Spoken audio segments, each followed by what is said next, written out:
बिस्मिल्लाहिर्रहमानिर्रहीम। अस्सलाम वालेकुम। I am Humaira Arshad, lecture in human computer interaction. आज जो टॉपिक हम पढ़ने जा रहे हैं वो है evaluation techniques, chapter 9। Evaluation techniques start करने से पहले हम थोड़ा सा ओवरव्यू कर लेते हैं ह्यूमन कंप्यूटर इंटरेक्शन का।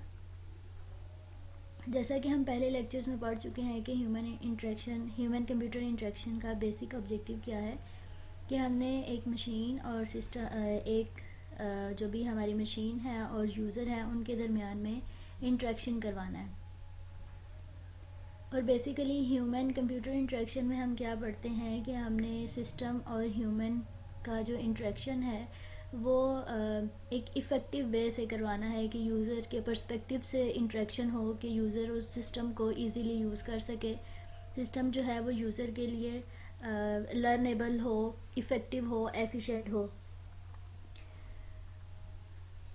जो हमारे प्रीवियस लेक्चर्स थे उसमें हमने डिफरेंट चीज़ें डिस्कस की थी, मॉडल डिस्कस किए थे, कुछ रूल्स डिस्कस किए थे। अब यहाँ पर हमने जो पढ़ना है वो है इवैल्यूएशन टेक्निक्स। यहाँ पर सबसे पहले तो हमें ये देखना है कि इवैल्यूएशन क्या है।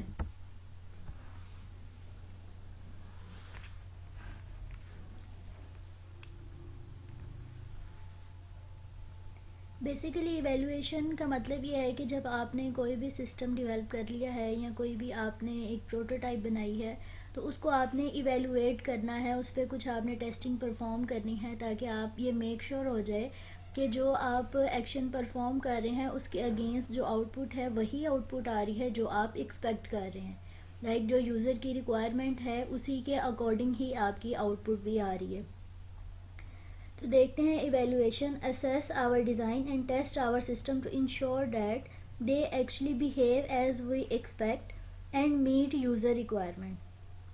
तो बेसिकली इवैल्यूएशन ये है कि जो सिस्टम का डिज़ाइन है उसको टेस्ट किया जाता है ये इंश्योर करने के लिए कि जो हमारा सिस्टम है यूज़र की रिक्वायरमेंट के अकॉर्डिंग है या नहीं है, क्या यूज़र की जो रिक्वायरमेंट है वो सारी फुलफ़िल हो रही हैं या नहीं हो रही। और इसके साथ साथ यहाँ पर यह भी चेक किया जाता है कि जैसे कि जो कि सिस्टम डेवलप किया गया है या डिज़ाइन किया गया है या अभी आप इनिशियली स्टेज पे हैं, इम्प्लीमेंट करना चाह रहे हैं, यानी जो अभी आप सिस्टम डेवलप करना चाह रहे हैं उसमें आपने ये मेक श्योर करना है कि सिस्टम की जो आउटपुट है वो यूज़र की रिक्वायरमेंट के अकॉर्डिंग होनी चाहिए कि जो सिस्टम एक्सपेक्ट कर रहा है वैसे ही उसको आउटपुट मिलनी चाहिए। और यहाँ पर इवैल्यूएशन में हम ये मेक श्योर करते हैं कि क्या हमारा सिस्टम जो हमने डिज़ाइन किया है वो यूज़र की रिक्वायरमेंट के अकॉर्डिंग हमें आउटपुट दे रहा है या नहीं दे रहा। हमने ये मेन पॉइंट है जिसको हमने मेक श्योर करना है कि जो भी डिज़ाइन आपने डेवलप किया है क्या वो यूज़र की रिक्वायरमेंट के अकॉर्डिंग है या नहीं है। सेकेंड इम्पॉर्टेंट पॉइंट जो है हमारे पास इवैल्यूएशन का वो ये है, this should be consider at all stages during design. अब यहाँ पर क्या है कि इवैल्यूएशन को लाइक आप फिजिबल स्टडी है या आपकी रिक्वायरमेंट एनालिसिस है, आपकी रिक्वायरमेंट गैदरिंग है, जितने भी आपके स्टेजेस हैं, जितने भी आपके स्टेप्स हैं, उन सब स्टेप्स पर वन बाय वन आपने इवैल्यूएशन को परफॉर्म करते हुए जाना है। ठीक है, this should be consider at all stages during design. इसका मतलब ये है कि आपके पास एक सीरीज़ ऑफ एक्शन है या सीरीज़ ऑफ टेस्ट हैं जो कि आपने वन बाय वन परफॉर्म करते जाना है। और टेस्ट को परफॉर्म करने का मकसद ही यही है कि आप इसको मेक श्योर करो कि जो आपने स्टेप्स परफॉर्म किए हैं उसकी आउटपुट आपके पास एग्जैक्ट आ रही है।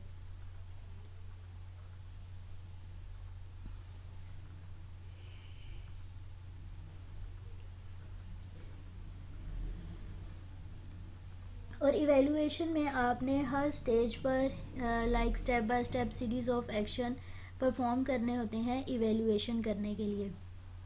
एक एक स्टेज के साथ आपने इवैल्यूएशन परफॉर्म करनी होती है।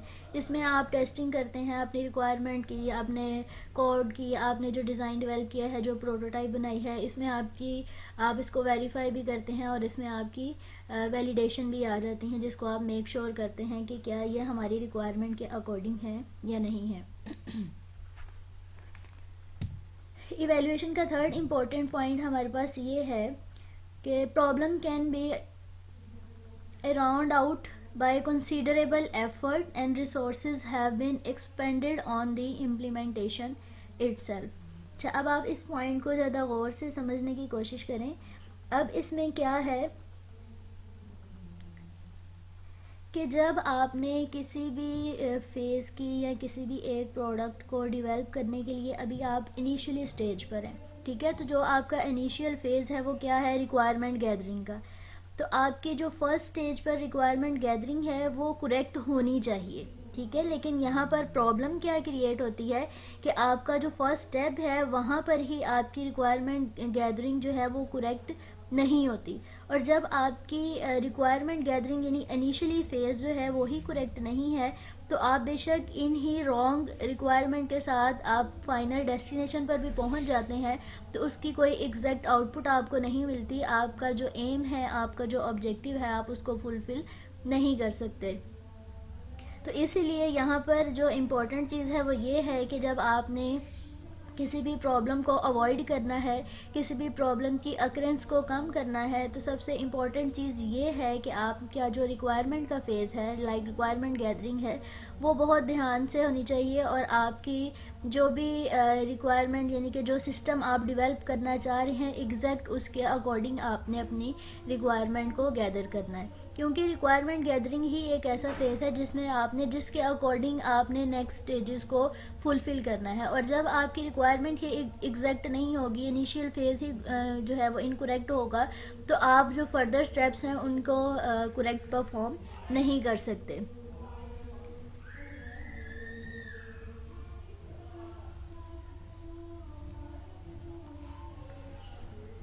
अच्छा जी, अब इसमें सेकंड चीज़ जो है वो ये है कि जब आपने किसी प्रॉब्लम को अवॉइड करना है तो क्या है, फर्स्ट पॉइंट जो भी हमने डिस्कस किया है कि हमारा जो रिक्वायरमेंट गैदरिंग फेज़ है उसमें हमने अपनी रिक्वायरमेंट को बड़े ध्यान से गैदर करना है जो कि हमारे सिस्टम के रेलिवेंट हो. और सेकंड पॉइंट ये है कि जब आपने इस प्रॉब्लम को ओवरकम करना है तो उसके लिए क्या क्या करेंगे, आप स्टेप बाय स्टेप इवेल्युएशन करेंगे. जब स्टेप बाय स्टेप इवेल्युएशन करते जाएंगे तो हर स्टेज की आउटपुट जो है वो हम ये चेक करते जाएंगे कि क्या वो एक्यूरेट आ रही है या नहीं आ रही, ठीक है. जैसे कि आप एक स्टेप परफॉर्म करोगे उसके साथ ही आप इवेल्युएशन परफॉर्म कर दोगे तो आपके पास उसकी आउटपुट आ जाएगी कि क्या ये वैसे ही एग्जैक्ट आउटपुट आ रही है, एक्यूरेट आउटपुट है जैसे कि आप एक्सपेक्ट कर रहे थे. और यहाँ पर आप ये चीज़ भी मेक श्योर करते हैं कि जो आपके पास आउटपुट आई है वो विदाउट एनी बग है, विदाउट एनी एरर है. तो जब आपके पास जब आप एक स्टेप पे इस चीज़ को मेक श्योर कर लेते हो तो आप नेक्स्ट स्टेप पे इजीली मूव कर सकते हो without any problem, without any bugs and without any error.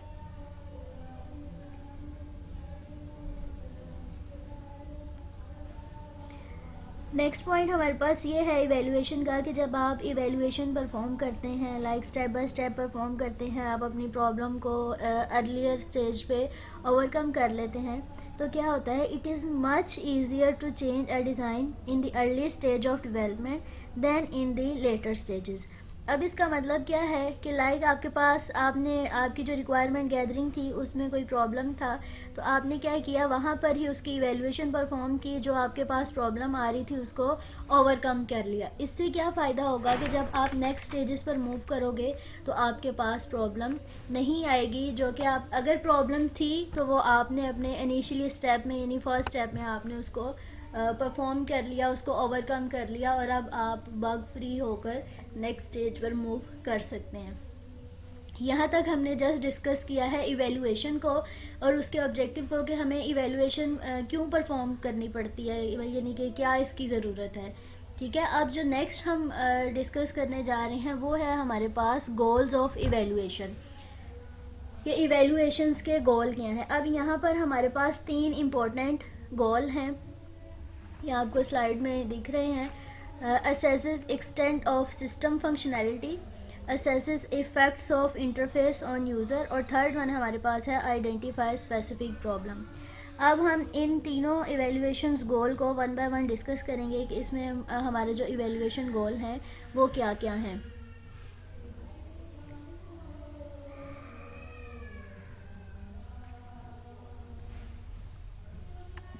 First जो हमारे पास इवेल्युएशन गोल है वो क्या है, assesses extent of system functionality. This system functionality is important in that it must occur with the user requirement. अब इसमें क्या कहना चाह रहा है कि यूज़र ने जैसे कहा है कि जैसे उसने कुछ फीचर जो हैं उनको स्पेसिफाई कर दिया है, कुछ फंक्शनैलिटी को स्पेसिफाई कर दिया है, यानी कि ये लाइक स्पीड की आप एक एग्जांपल ले लो कि यूज़र ने कहा है कि मेरे इतनी स्पीड से जो एक्शन परफॉर्म होना चाहिए, तो आप इसमें मेक श्योर करते हो कि क्या ये यूज़र का जो गोल है क्या ये फुलफ़िल हो रहा है या नहीं हो रहा। लाइक जैसे कि यूज़र ने कहा है कि उसको लाइक वो अगर आपके लॉगिन पे क्लिक करता है तो उसके पास इस तरह से डायलॉग बॉक्स ओपन होना चाहिए, उसके पास ये वाली चीज़ें हिडन होनी चाहिए, ये फंक्शनैलिटी अनहाइड होनी चाहिए। ये कुछ लिस्ट हैं जो उसने स्पेसिफाई कर दी हैं कि वो आपके पास राइट साइड पे आनी चाहिए या लेफ़्ट साइड पे आनी चाहिए। तो इस तरह से जो यूज़र ने आपको रिस्ट्रिक्ट कर दिया है, चीज़ों पे रिस्ट्रिक्ट कर दी है स्पेसिफिकेशन पे, वो आपने एज इट इज़ परफॉर्म करनी है।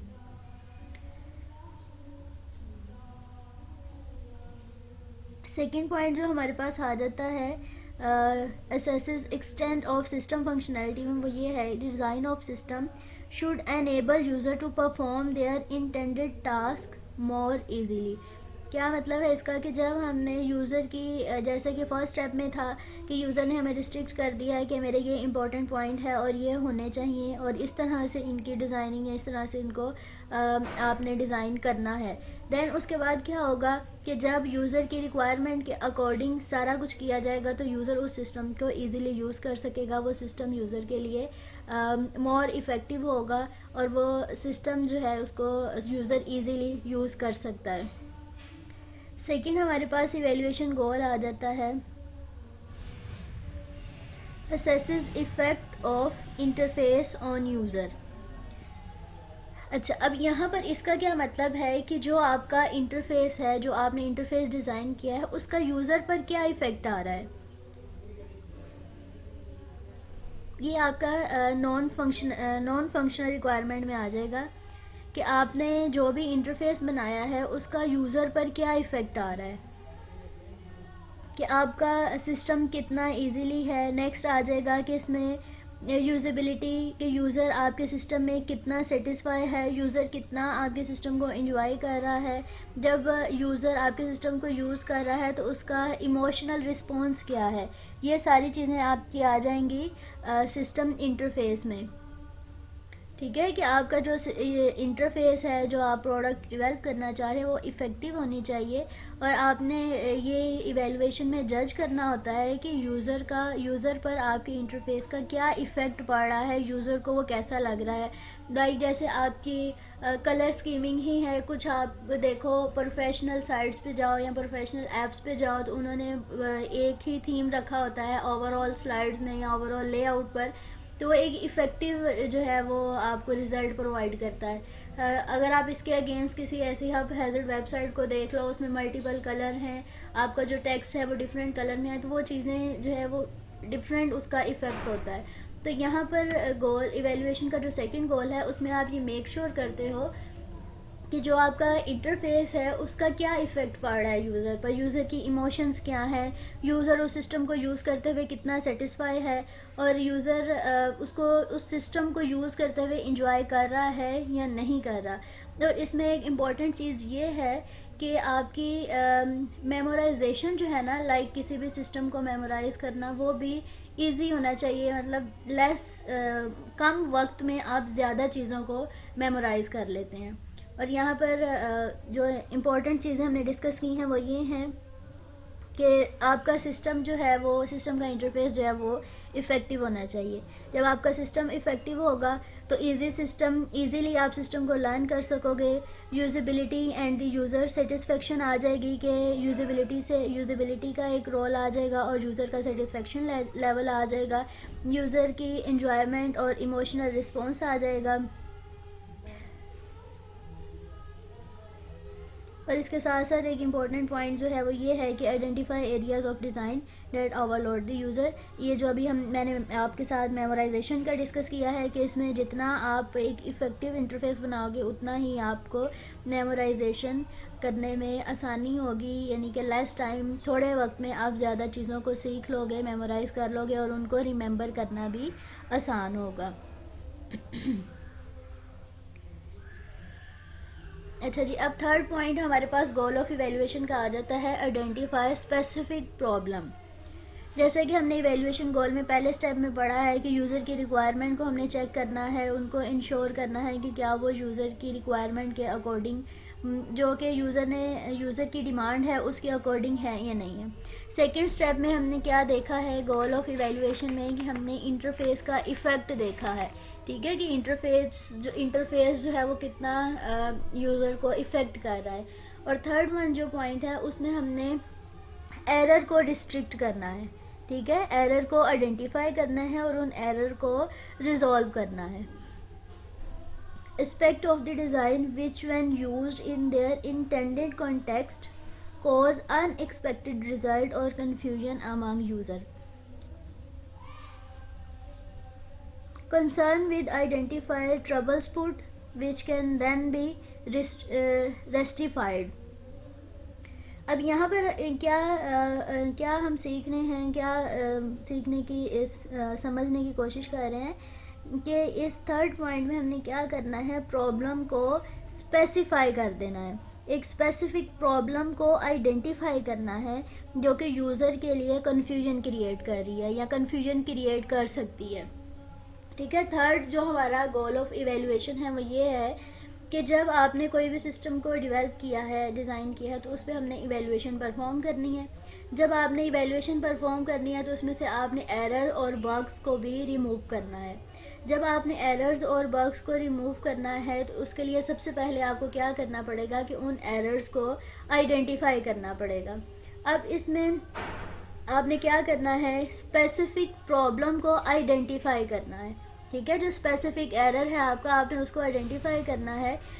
और ये जो एरर है ये यूज़र के लिए कन्फ्यूजन क्रिएट कर सकता है, क्योंकि जब जो एरर है जो यूज़र को लाइक कोई भी फंक्शनैलिटी है जो यूज़र को समझ नहीं आ रही, तो आपने क्या करना है उसको उस स्पेसिफिक फंक्शनैलिटी को या स्पेसिफिक जो भी आपका एरर है उसको रिजॉल्व करना है ताकि यूज़र के लिए कन्फ्यूजन कम हो, यूज़र उसको इजीली अंडरस्टैंड करे, इजीली लर्न करे और वो यूज़र के लिए इफ़ेक्टिव हो। ये 3 इम्पोर्टेंट हमारे पास गोल्स थे और मुझे उम्मीद है कि आपको समझ आ गई होगी।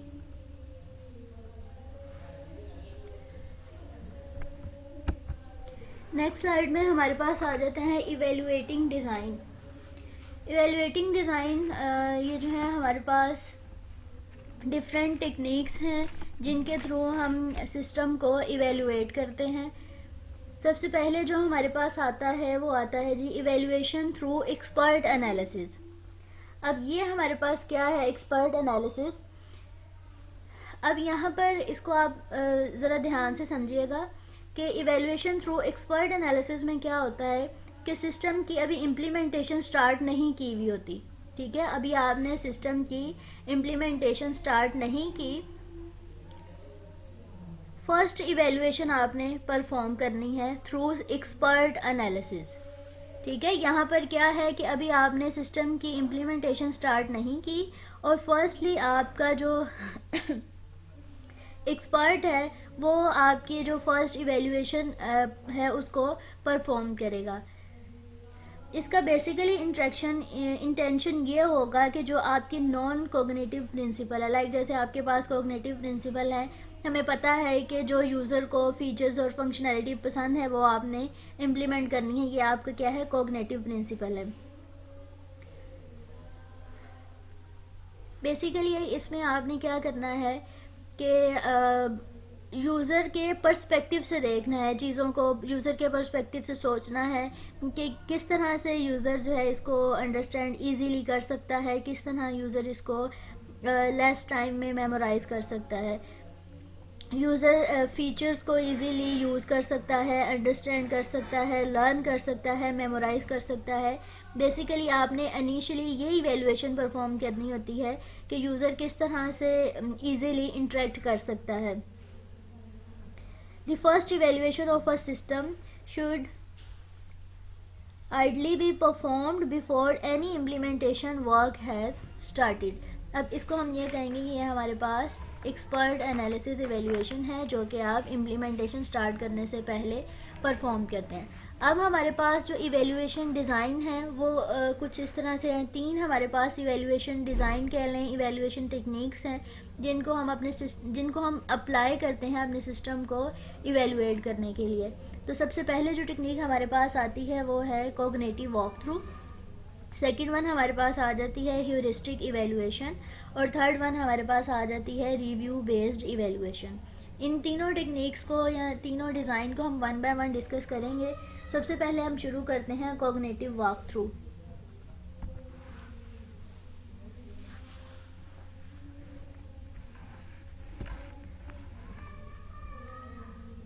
चलें शुरू करते हैं कॉग्निटिव वॉक थ्रू। यहाँ पर सबसे पहले हम ये डिस्कस करेंगे कि कॉग्निटिव वॉक थ्रू टेक्निक क्या होती है। कॉग्निटिव वॉक थ्रू ये होती है कि जब हमने किसी भी सॉफ्टवेयर को टेस्ट करना है तो फर्स्ट स्टेप से लेकर लास्ट स्टेप तक आप सीरीज़ ऑफ टेस्ट को परफॉर्म करते हैं, या आप सीरीज़ ऑफ टेस्ट को वन बाय वन टेस्ट करते जाते हैं। ठीक है, लाइक वॉक थ्रू है ना कि आपने हर स्टेप पर वॉक करनी है और उसको टेस्ट करते जाना है, और आप ये चेक करते जाएंगे कि क्या आपके पास एग्जैक्ट आउटपुट आ रही है, आपकी एग्जैक्ट परफॉर्मेंस है या नहीं है। ठीक है, वॉक थ्रू यानी कि आपको इसके नाम से ही अंदाज़ा हो जाना चाहिए कि लाइक कॉग्निटिव वॉक थ्रू है, तो इसमें आपने हर स्टेप पर वन बाय वन जाते जाना है, उस पर आपने इवेलुएशन परफॉर्म करनी है, और हर स्टेप की इवेलुएशन के अगेंस्ट आपके पास कोई ना कोई आउटपुट आएगी, और उस आउटपुट से आप ये मेक श्योर कर सकते हैं कि आपका जो सिस्टम है या आपके जो आउटपुट जो आपके जिस स्टेप पर या जिस मोड पर आपने वैल्यूएशन परफॉर्म की है वो एरर फ्री है। First one and second one is कि वो आपकी रिक्वायरमेंट के एग्जैक्ट अकॉर्डिंग है।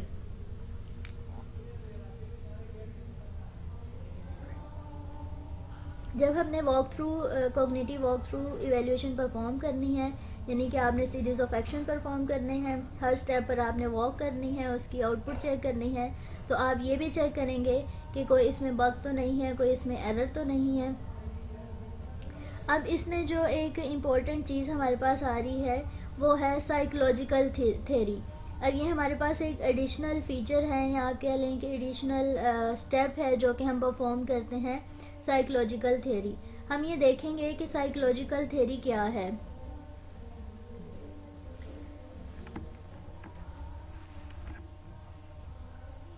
इनफॉर्मल वॉक थ्रू टेक्निक में हमने साइकोलॉजिकल थ्योरी का कॉन्सेप्ट लिया है।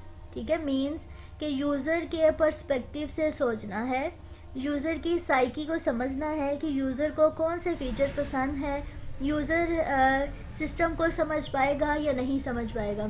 साइकोलॉजी वर्ड लाइक आपकी साइकी डिफरेंट यूज़र हैं, उन डिफरेंट साइकी है, तो आपने क्या करना है कि यूज़र की साइकी को समझते हुए लाइक आपने यूज़र के पर्सपेक्टिव से सोचना है, उसको समझना है, और यूज़र के पर्सपेक्टिव से ही आपने सीरीज ऑफ एक्शन परफॉर्म करके लाइक आपने एक स्टेप है आपने वो डेवलप कर लिया है, तो अब आपने अपने अकॉर्डिंग नहीं उसको चलाना। लाइक आप तो एक्सपर्ट हैं, आप डेवलप कर रहे हैं, तो आप डेवलपर हैं, तो आपने उसको अपने अकॉर्डिंग नहीं सोचना, आपने उसको एक यूज़र समझ लें, यूज़र के पर्सपेक्टिव से आपने उस पर एक्शन परफॉर्म करने हैं, और सीरीज़ ऑफ क्वेश्चंस आपने उसमें अटैम्प्ट करने हैं, और उनके आंसर्स जो हैं उनको देने की कोशिश करनी है कि यूज़र जो है मेरे से ये क्वेश्चन भी कर सकता है, यूज़र के माइंड में ये चीज़ भी आ सकती है, यूज़र इस स्टेप को इस तरह से परफॉर्म करना भी चाहेगा, और लाइक मल्टीपल वे हैं एक चीज़ को सॉल्व करने के, तो यूज़र इसको किस तरह से सॉल्व कर सकता है, यूज़र के पर्सपेक्टिव से आपने सोचना है, और उसके अकॉर्डिंग आपने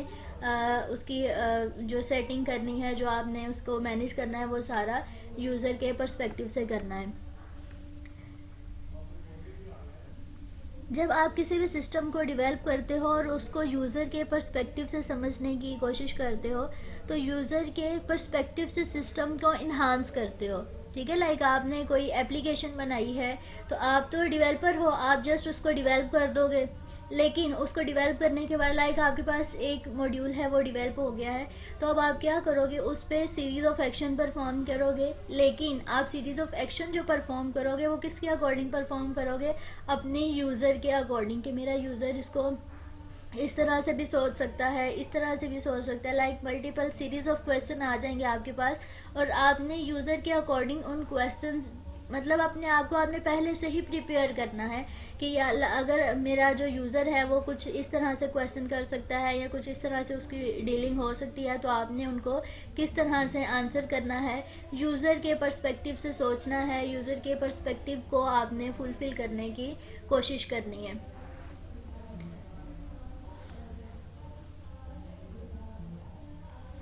बेसिकली ह्यूमन कंप्यूटर इंटरेक्शन में आप क्या पढ़ते आ रहे हैं कि आपने एक इफ़ेक्टिव और गुड इंटरेक्शन करवानी है। ठीक है, तो कोग्निटिव यूजिबिलिटी एवेल्यूएशन मेथड इसमें देखना ये होता है कि आपकी फ्लेक्सिबिलिटी कितनी है, और आपकी लर्नेबिलिटी देखनी होती है, इजीनेस देखनी होती है, और इसके साथ साथ आपने रोबस्टनेस देखना होता है कि जो सिस्टम और ह्यूमन की इंटरेक्शन है उसमें ये सारी चीज़ें हैं या नहीं है। ठीक है, तो इसमें कॉग्निटिव वॉक थ्रू, इसका मतलब ये है कि आपने इवेल्युएशन करनी है हर स्टेप पर, one by one series her step पर जाएंगे, आपके पास हर स्टेप की इवेल्युएशन बनती जाएगी, जिसको आप कहते हैं आप सीरीज़ ऑफ टेस्टिंग परफॉर्म करते हैं या सीरीज़ ऑफ इवेल्युएशन करते हैं।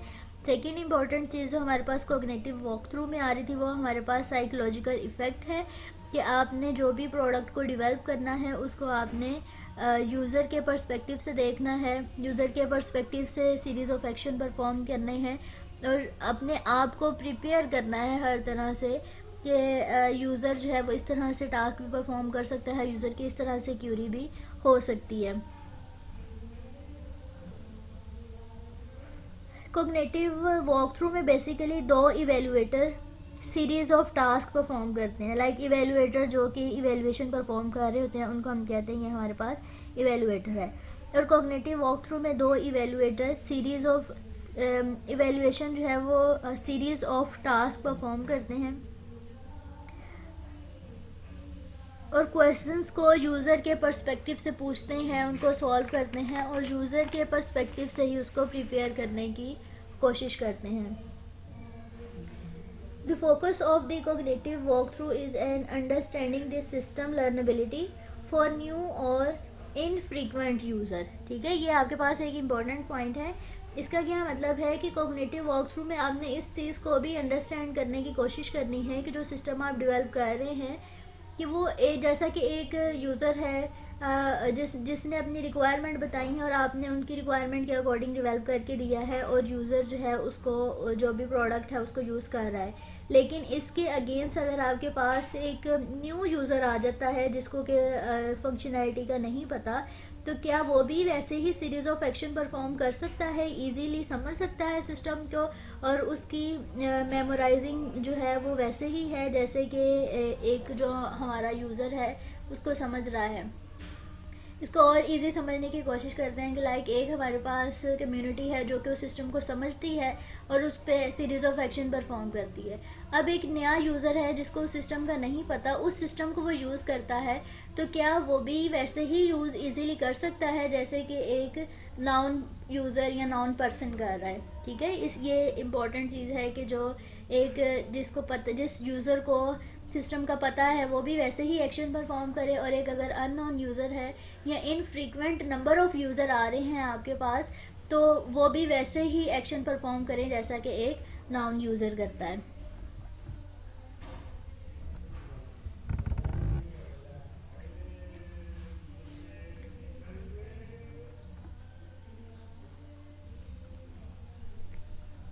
कोग्निटिव वॉकथ्रू में हमारे पास 4 थिंग्स आ जाती हैं जो कि इम्पोर्टेंट हैं, जो कि हमारा इवेलुएटर डिमांड करता है उन 4 चीज़ों की।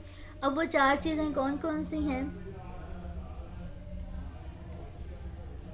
A specification or prototype of the system specification को आइडेंटिफाई करेगा, ठीक है। जो भी हमारा इवेलुएटर होगा वो स्पेसिफिकेशन को आइडेंटिफाई करेगा कि ये चीज़ें सिस्टम में होनी चाहिए, ठीक है। सबसे पहले क्या है कि आपका जो, अब यहाँ पर 4 इम्पॉर्टेंट चीज़ें हम डिस्कस करने जा रहे हैं, और वो 4 इम्पॉर्टेंट चीज़ें किसकी डिमांड है, हमारे इवेलुएटर की, जो कि इवेलुएशन परफॉर्म करता है। अब सबसे पहली जो उसकी डिमांड है वो ये है कि वो स्पेसिफिकेशंस को आइडेंटिफाई करेगा कि ये चीज़ें सिस्टम में होनी चाहिए, ठीक है। सेकंड इम्पॉर्टेंट पॉइंट जो हमारे पास वो ये है, a description of the task the user is to perform on the system. पहला पॉइंट क्या है हमारे पास कि हर जो भी उसने एक्शन परफॉर्म करना है या स्पेसिफिकेशन को आइडेंटिफाई करना है कि सिस्टम में ये वाली चीज़ें होनी चाहिए। सेकेंड इम्पॉर्टेंट चीज़ हमारे पास ये है कि जो उसने स्पेसिफिकेशन को आइडेंटिफाई किया है उसकी आपके पास कोई ना कोई डिस्क्रिप्शन आ जाएगी। A description of the task the user is to perform on the system, कि जो यूज़र टास्क परफॉर्म करना चाह रहा है उसकी आपके पास डिस्क्रिप्शन आ जाएगी। थर्ड इम्पॉर्टेंट पॉइंट हमारे पास ये है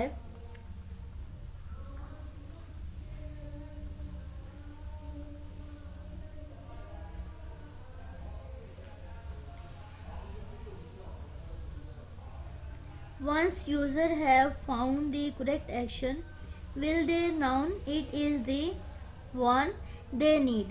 जो टास्क करना चाह रहा है, यानी कि जो यूज़र टास्क परफॉर्म करना चाह रहा है, सीरीज ऑफ एक्शन को रिटर्न लिस्ट प्रोवाइड करेंगे। लाइक जैसे कि इवेलुएटर ये डिमांड करता है कि जो भी सीरीज ऑफ एक्शन यूज़र ने कहे हैं उनको रिटर्न फॉर्म में मुझे प्रोवाइड कर दो, ठीक है। लाइक फर्स्ट में उसने क्या कहा है कि मुझे स्पेसिफिकेशन बता दो, सेकंड स्टेप में उसने कहा कि मुझे इसकी डिस्क्रिप्शन बता दो, थर्ड पॉइंट में उसने कहा कि मुझे रिटर्न फॉर्म में सीरीज ऑफ एक्शन जो है वो प्रोवाइड कर दें जो कि यूज़र ने डिमांड की है। A complete list of the action needed to complete the task within the system. अब फोर्थ पॉइंट जो है वो ये है कि अब इसमें वो ये कहेगा मुझे ये बताओ कि जो सिस्टम डिज़ाइन किया जा रहा है इसकी कम्युनिटी क्या है। अब कम्युनिटी क्या है, यानी कि हमारे यूज़र के लिए यूज़र कौन से हैं जिन्होंने इस सिस्टम को यूज़ करना है, यानी कि ये सिस्टम किन यूज़र्स के लिए डेवलप किया जा रहा है। एक्सपीरियंस लेवल चेक करेगा कि इवेलुएटर जब टेस्ट करेगा तो वो सबसे पहले तो ये चीज़ को देखेगा कि वो ये कहेगा कि मुझे ये बताएं, लाइक आपने कोई एप्लीकेशन बनाई है, मोबाइल एप्लीकेशन है, आप फार्मर्स के लिए बनाते हैं, ठीक है।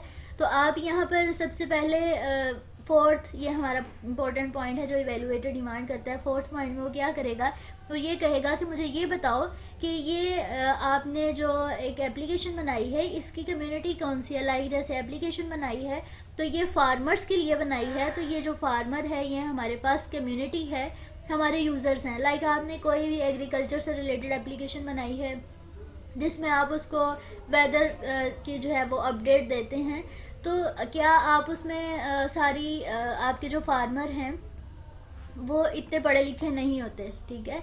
लाइक कुछ फार्मर है वो बिल्कुल अनपढ़ हैं, उनको इंग्लिश का नहीं पता, तो क्या अगर आप उसको उसमें जो भी एप्लीकेशन बना रहे हो उसको इस तरह से डेवलप करते हो कि जस्ट उसको एक्सपर्ट यूज़ करें, या लाइक जिनको इंग्लिश की समझ है जो उसको समझ सकते हैं वो यूज़ करें, तो क्या ये इफ़ेक्टिव एप्लीकेशन होगी?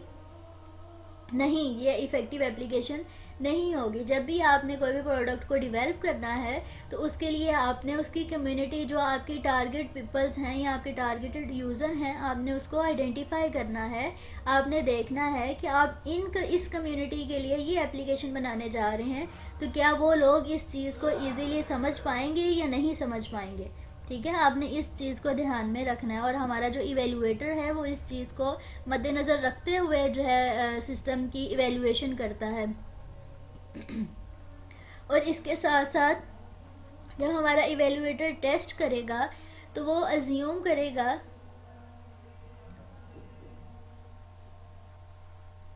कि ये डिज़ाइन ऐसे यूज़र के लिए पीसफुल रहेगा या नहीं रहेगा।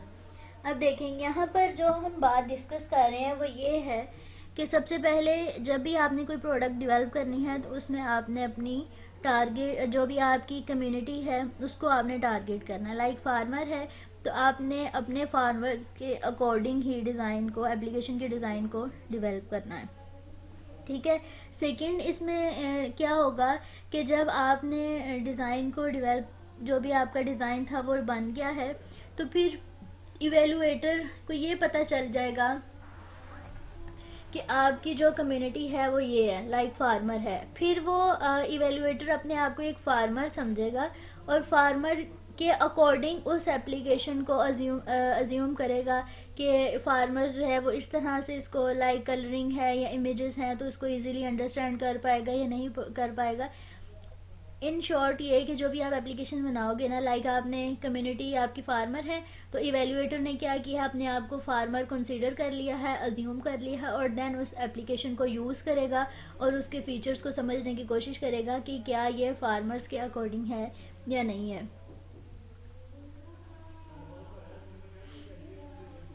इसके साथ साथ हमारा जो इवेल्युएटर है वो यूज़र्स के अकॉर्डिंग, यूज़र के पर्सपेक्टिव से क्वेश्चन करने की कोशिश करेगा कि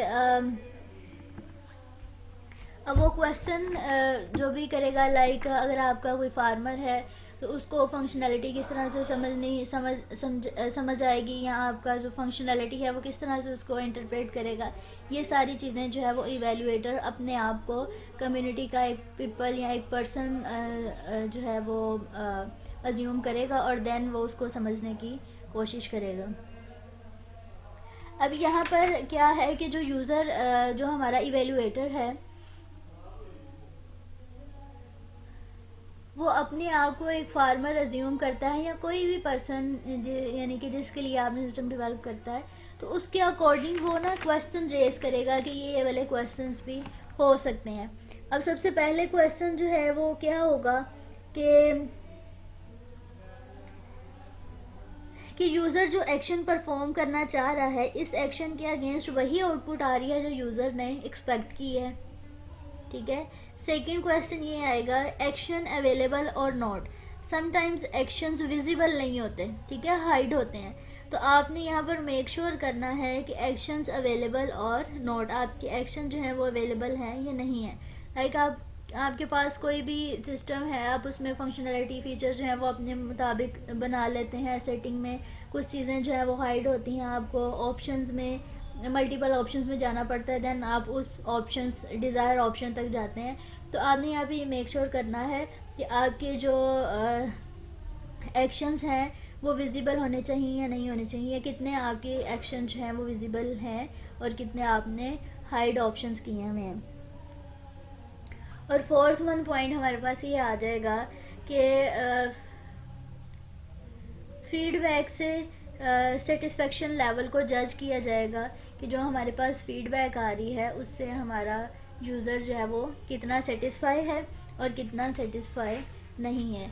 ये डिफरेंट क्वेश्चंस हैं जो कि इवेलुएटर अपने आप को यूज़र अज्यूम करके अपने माइंड में ये चीज़ें सोच सकता है कि मुझे इस तरह से क्वेश्चन जो है वो पूछे जा सकते हैं।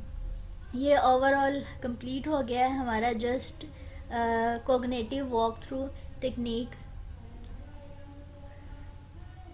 यहाँ पर अपना आज का लेक्चर जो है उसको समराइज़ करते हैं कि आज हमने क्या पढ़ा है। सबसे पहले हमने इवेलुएशन देखी है कि इवेलुएशन करने का हमारा ऑब्जेक्टिव क्या है। तो हमारा इवेलुएशन का ऑब्जेक्टिव ये है कि इंश्योर करने के लिए हम इवेलुएशन परफॉर्म करते हैं कि सिस्टम की रिक्वायरमेंट यूज़र की रिक्वायरमेंट के अकॉर्डिंग है या नहीं है, क्या रिक्वायरमेंट फुलफ़िल हो रही हैं या नहीं हो रही। और इवेलुएशन आप हर स्टेज पर परफॉर्म करते हैं जिसमें आप वैलिडेशन, वेरिफिकेशन, सारा जो है वो टेस्टिंग परफॉर्म करते हैं। इसके साथ साथ आपके पास जो भी प्रॉब्लम्स आ रही होती हैं आप उनको ओवरकम करते हैं, आइडेंटिफाई करते हैं और उनको रिजॉल्व करते हैं। इवेलुएशन का फ़ायदा ये भी है कि जब आप इनिशियली स्टेज पर प्रॉब्लम को आइडेंटिफाई कर लेते हो, उसको अगर कोई बग है उसको ओवरकम कर लेते हो, तो नेक्स्ट स्टेजेस में आप सिक्योर रहते हो, आपकी जो आउटपुट है वो एग्जैक्ट ही रहती है क्योंकि आपका इनिशियली स्टेप जो है वो क्लियर होता है, विदाउट एनी बग होता है। इसके बाद हमने गोल्स ऑफ इवेल्युएशन पढ़े हैं। सबसे पहला जो हमारा इवेल्युएशन गोल था उसमें हमने ये पढ़ा कि यूज़र की रिक्वायरमेंट फुलफ़िल हो रही है या नहीं हो रही। सेकंड जो हमारे पास गोल था उसमें हमने ये देखा है कि इंटरफेस का यूज़र पर क्या इफ़ेक्ट पड़ता है। और थर्ड हमारे पास इवेल्युएशन गोल था कि एरर को किस तरह से रिस्ट्रिक्ट करना है, एरर को किस तरह से आइडेंटिफाई करना है और उसको किस तरह से रिजॉल्व करना है। और नेक्स्ट हमारे पास इवेल्युएशन टेक्निक्स आ गई थी। और फर्स्ट वन हमारे पास टेक्निक थी कॉग्निटिव वॉक थ्रू टेक्निक या कॉग्निटिव वॉक थ्रू डिज़ाइन, जिसमें हमने ये डिस्कस किया है कि सिस्टम को किस तरह से हमने इवेल्युएट करवाना है according to cognitive walk through. तो जैसा कि इसके नाम से ही पता चल रहा है, कॉग्निटिव वॉक थ्रू यानी कि आपने ईच स्टेप पर जाना है, स्टेप बाय स्टेप आपने इवेल्युएशन करते जाना है।